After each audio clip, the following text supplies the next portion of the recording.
Hi guys, James at RampantLionReviews again for you today with another beer review. For this one we are going to head over to Denmark once again and have another look at a brewery who are very highly rated in Danish craft beer circles, and quite rightly so in my opinion, but we've got something a bit different from them tonight. So in my reviews I've done recently of Ugly Duck Brewing Company, you'll have heard me talk about Indslev Bryggeri, and these guys of course are the parent company of Ugly Duck Brewing, and this is something that will be really quite interesting. These guys are a specialist wheat beer brewery, like I've told you before, and tonight we're going to have a taste of the Hvede IPA. It literally translates from Danish into English as wheat IPA, and this kind of hybrid beer is something I've come across 2 or 3 times before, and I remember enjoying all of them. And as I said, this brewery is very highly rated, so I've got quite high hopes for this one, especially after tasting some of the Ugly Duck beers. They're very, very good, so to try some of the sort of original beers, if you like, should be quite an interesting change of pace. So for this video as well, I have to give a shout out to Mike and Anders at Indslev Bryggeri. They sent me, I think it was 4 different Indslev beers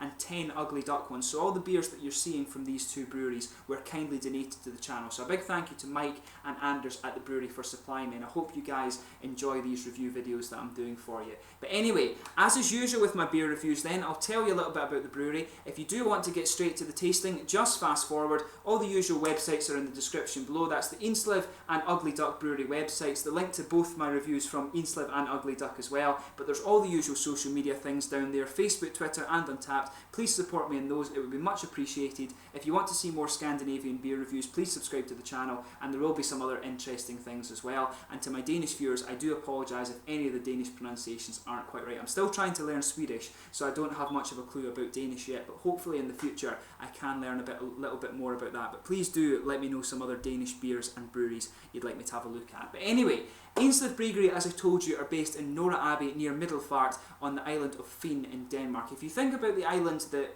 Copenhagen is on, that's Sjælland. Go to the next island to the west and that is Fyn there. And I think Middelfart is in the northwest of that island, if I remember correctly, but I may well be wrong. But the Indslev Bryggeri has roots tracing back to the year 1897, but they reopened as a modern brewery in 2006, and since 2012 they've also been brewing their more American style Ugly Duck beers. But the brewery is owned by Anders Rasmussen, whose great-grandfather Frederick built the brewery back in 1897, and both of these guys grew up on the farm right next to the brewery. But Indslev, as I told you before, were the first modern brewery in Denmark to specialise in the brewing of wheat beer, and they remain the only one in Denmark to be doing so today. But their desire to brew the more kind of American style craft beers was what led them to found the Ugly Duck Brewing Company in 2012, and they are, like I say, brewed in the same brewery, and I think they're distributed through the same people as well. But the 2 brewers at the brewery are Stefan Peter Stadler, who is from Munich. He graduated as a brewer from Hofbräu in Munich, and he's worked in various German and Danish breweries. And there's also Torben Steenholt,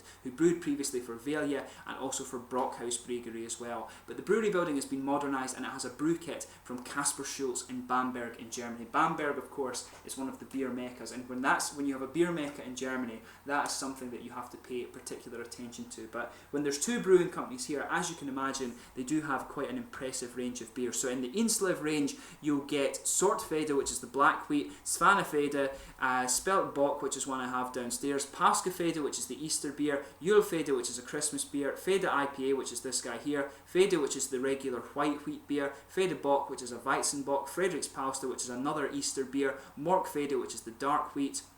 They also have Frederick Jul, which is a Christmas beer, and they also have Frokost, which is a lunch beer. And they've got all the Ugly Duck beers as well. That's the Imperial Vanilla Coffee Porter, Hoppy Christmas, Rye Porter, Helmuth Keller Beer, Miami Vice, Simcoe and Chinook IPA, Putin, Nelson Paleo, Ugly Christmas, Hot Devil, Foxy Brown, Papso in the Tropics, Amarillo, and Citra IPA as well. So a really good range of beers. As I say, check out the brewery websites below and you will get an idea of all the different things you can get from these breweries. As I say, a brewery that are very well thought of in Danish craft beer circles. So without further ado then, let's get stuck into this beer. I'm really interested to try this one, so I'll just let you have a little quick look at the artwork on this before we open it up. You can see there, it's got a nice swan for the Indslev thing. It's not actually on the bottle cap. The bottle cap on this one is plain. It's a little bit of a shame. It would be cool to have that on the bottle cap, I have to admit, but it's quite nicely designed, quite a plain and simple one in comparison to the Ugly Duck beers, but kind of suits it. A lot of these old German beers, sort of German style beers, tend to have the more plain labelling, and I think it suits the brewery in that regard. But you can see on the back there, on the top label, there's the nice swan again. You can just see that design as I pull the beer around for you there. So this one is a 5.5% wheat IPA hybrid. I have the hops here. It's hopped with Hallertau, Sapphire and Pearl, obviously German hops, and it also has Amarillo and Cascade in it as well. And there's a hell of a lot of wheat malt, as you may have guessed. So this one should be a very, very interesting beer. So without further ado then, let's get it open and we can get on with the tasting here. So, as you can see, quite a smoky opening there, and you can really smell some of these fruity American hops coming out of this one. I'll pour about half of it just now. This is a big 500ml bottle, and obviously my glass is a little bit smaller than that, so that should do for the moment, and we can have a look at this beer and I'll drink the rest of it later. But it looks very, very attractive. So the head on that is actually just fading away really quite quickly. That's going to be a very thin foamy layer, but there was maybe about a quarter finger of a frothy kind of white head there, but that's again just gone away to be a very thin foamy layer. But as you can see, if I bring the light over here, I'll just check how you're seeing this on the camera.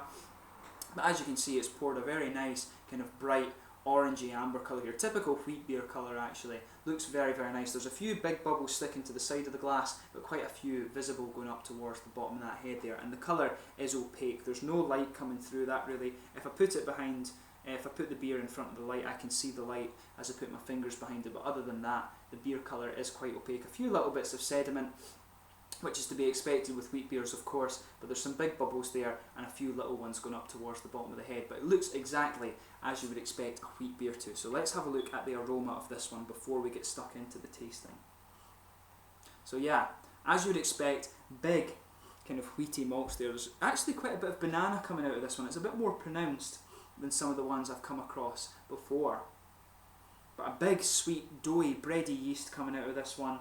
Banana, a little bit of wheaty spice actually. The wheat does smell really quite doughy and just that little bit spicy. There's not much in the way of pepper and cloves in this one, but they are very, very subtle elements in there. You can get a little bit of the clovey feel, but overall it's more, this one is more leaning towards the bready and doughy characteristics. A little bit of banana in there as you would expect too, but it smells really nice. But underneath that, you can actually pick up a lot more hoppy character. There's some nice kind of orangey citrus coming out of this one. It's quite mild though, and you can get some of the grapefruit flavours as well, the grapefruit notes. That's from the Cascade hop of course, and the orange tends to come from the Amarillo. But there's a big, noble, sort of smooth, noble, slightly earthy character coming out of this one, and when you've got Pearl and Sapphire hops from the Hallertau region in there, that's something of course that you're going to expect from this beer. I always like that when they use the German hops in these Hefeweizens. They work really well actually.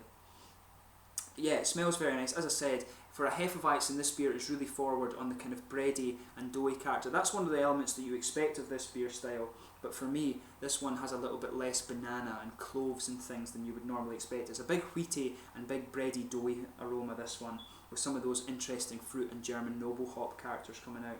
Smells very nice, so as I always say, have a smell of your beers before you actually taste them. It always gives you a good insight as to what to expect from the beer. So let's get stuck into this beer then. So without further ado, this is the Hvede IPA from Indslev Bryggeri in Nørre Aaby on Fyn in Denmark. A big thank you to the guys again for donating the beer to the channel. Skål!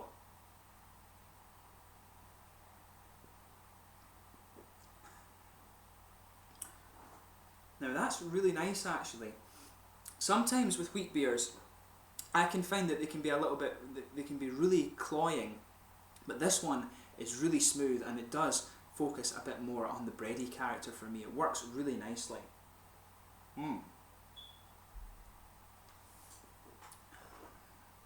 Yeah, the fruity characters in this one, I was expecting something to be a little bit more punchy with the hop character, but it's very, very smooth, and the hops are actually quite juicy. They come across as really quite juicy. Yeah, that's a really, really nice beer actually. So as you would expect with this one, the middle of your palate is just blanketed with a really big, doughy, yeasty, bready character. That just blankets the middle of your tongue there. On top of that, you can get a little bit of the peppery and slightly clovey yeast flavours in this one. It's really nice actually. The banana I don't think is too prominent in this again. I think it's more, the flavour of this one is more to do with the big bready doughy yeast, and the hoppy character just starts to come out a little bit more as you move into the aftertaste of this beer.